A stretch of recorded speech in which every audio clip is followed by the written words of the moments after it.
شکر اللہ کا نام لے کر جو بڑا مہربان نہایت رحم والا ہے۔ بکھیرنے والیوں کی قسم جو اڑا کر بکھیر دیتی ہیں، پھر پانی کا بوجھ اٹھاتی ہیں، پھر آہستہ آہستہ چلتی ہیں، پھر چیزیں تقسیم کرتی ہیں کہ جس چیز کا تم سے وعدہ کیا جاتا ہے وہ سچا ہے اور انصاف کا دن ضرور واقع ہوگا، اور آسمان کی قسم جس میں رستے ہیں کہ اے اہل مکہ تم ایک متناقض بات میں پڑے ہوئے ہو۔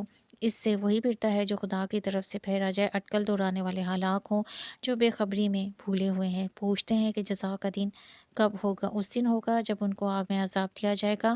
اب اپنی شرارت کا مزہ چکھو، یہ وہی ہے جس کے لیے تم جلدی مچایا کرتے تھے۔ بے شک پرہیزگار بہشتوں اور چشموں میں عیش کر رہے ہوں گے، اور جو نعمتیں ان کا پروردگار انہیں دیتا ہوگا ان کو لے رہے ہوں گے۔ بے شک وہ اس سے پہلے نیکیاں کرتے تھے، رات کے تھوڑے سے حصے میں سوتے تھے اور اوقات سحر میں بخشش مانگا کرتے تھے، اور ان کے مال میں مانگنے والے اور نہ مانگنے والے دونوں کا حق ہوتا ہے۔ اور یقین کرنے والوں کے لیے زمین میں بہت سی نشانیاں ہیں، اور خود تمہارے نفوس میں تو کیا تم دیکھتے نہیں؟ اور تمہارا رزق اور جس چیز کا تم سے وعدہ کیا جاتا ہے آسمان میں ہے۔ تو آسمانوں اور زمین کے مالک کی قسم، یہ اسی طرح قابل یقین ہے جس طرح تم بات کرتے ہو۔ بھلا تمہارے پاس ابراہیم کے معزز مہمانوں کی خبر پہنچی ہے؟ جب وہ ان کے پاس آئے تو سلام کہا، انہوں نے بھی جواب میں سلام کہا۔ دیکھا تو ایسے لوگ کہ نہ جان نہ پہچان، تو اپنے گھر جا کر ایک بھنا ہوا موٹا بچڑا لائے اور کھانے کے لیے ان کے آگے رکھ دیا۔ کہنے لگے کہ آپ تناول کیوں نہیں کرتے؟ اور دل میں ان سے خوف معلوم کیا۔ انہوں نے کہا کہ خوف نہ کیجیے، اور ان کو ایک دانشمند لڑکے کی بشارت بھی سنائی۔ تو ابراہیم کی بیوی چلاتی آئیں اور اپنا منہ پیٹ کر کہنے لگیں کہ اے ہے، ایک تو بڑھیا اور دوسرے بانجھ۔ تو انہوں نے کہا، ہاں، تمہارے پروردگار نے یوں ہی فرمایا ہے، وہ بے شک صاحب حکمت اور خبردار ہے۔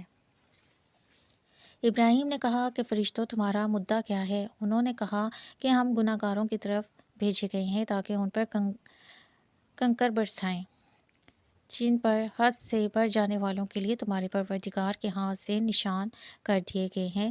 تو وہاں جتنے مومن تھے ان کو ہم نے نکال لیا، اور اس میں ایک گھر کے سوا مسلمانوں کا کوئی گھر نہ پایا، اور جو لوگ عذاب الیم سے ڈرتے ہیں ان کے لیے وہاں نشانی چھوڑ دی۔ اور موسیٰ کے حال میں بھی نشانی ہے، جب ہم نے ان کو فرعون کی طرف کھلا ہوا معجزہ دے کر بھیجا تو اس نے اپنی قوت کے گھمنڈ پر منہ موڑ لیا اور کہنے لگا، یہ تو جادوگر ہے یا دیوانہ۔ تو ہم نے اس کو اور اس کے لشکروں کو پکڑ لیا اور ان کو دریا میں پھینک دیا، اور وہ کام ہی قابل ملامت کرتا تھا۔